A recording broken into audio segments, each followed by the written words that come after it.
Edmund Burke once said that the only thing necessary for evil to triumph is for good men to do nothing. That's this movie.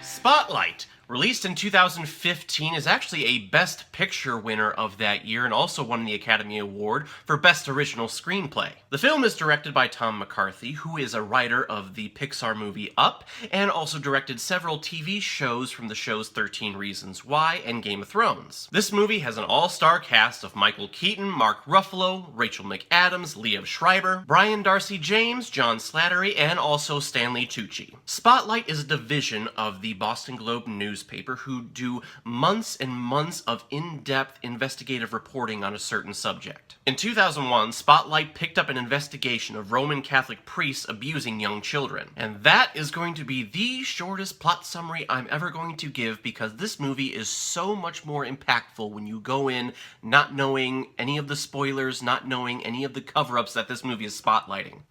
Spotlight. See what I did there? Huh?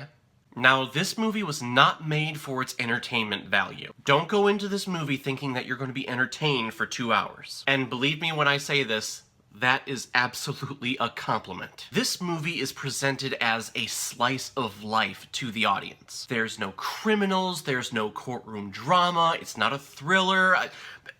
Honestly, I don't know how to categorize this movie. It felt so real. Honestly, it felt like you were watching a documentary of the actual events unfolding, all thanks to the amazing, amazing acting in this film. This cast is one of the best on-screen ensembles I have ever seen. Everyone escapes so effortlessly and so seamlessly into their characters that, again, it feels like you're actually watching the real people doing this. Everyone in this movie is so subtle and so reserved. They act like real reporters would if they were ever given situations and stories to do investigations on like this. There were no stereotypes, there were no cliches of how we think reporters and editors are.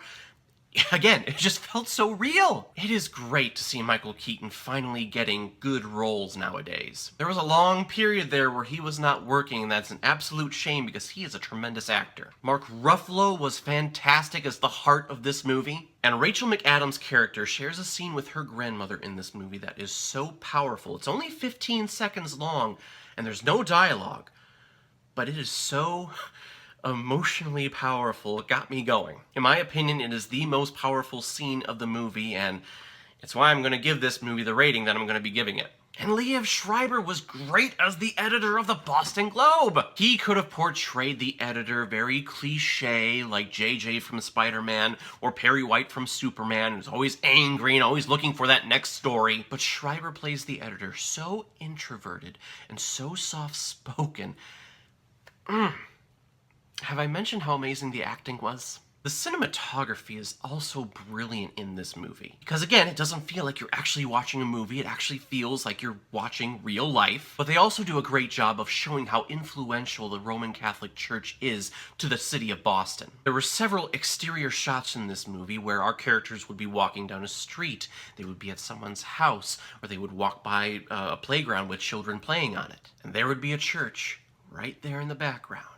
It's always there. It's on every street corner. And once I noticed that, my stomach dropped 6 feet under. It was very, very powerful imagery. Guys, I think this is going to be a very short review because I don't want to give away any spoilers. I don't want to give away any of the discoveries that we, the audience, make when we go into the film not knowing anything. But I will tell you to stick around for the credits because they show you something that is such a gut punch for an event like this. It's very effective. All I will say is that this film does show how good and how powerful and how positive good investigating reporting can be. And this movie also shows you that you have a voice and you have a responsibility to stand up and speak up against those oppressors who do wrong in this world. And if you don't do that, how much better are you than those who actually do those heinous acts? Okay, I'm done.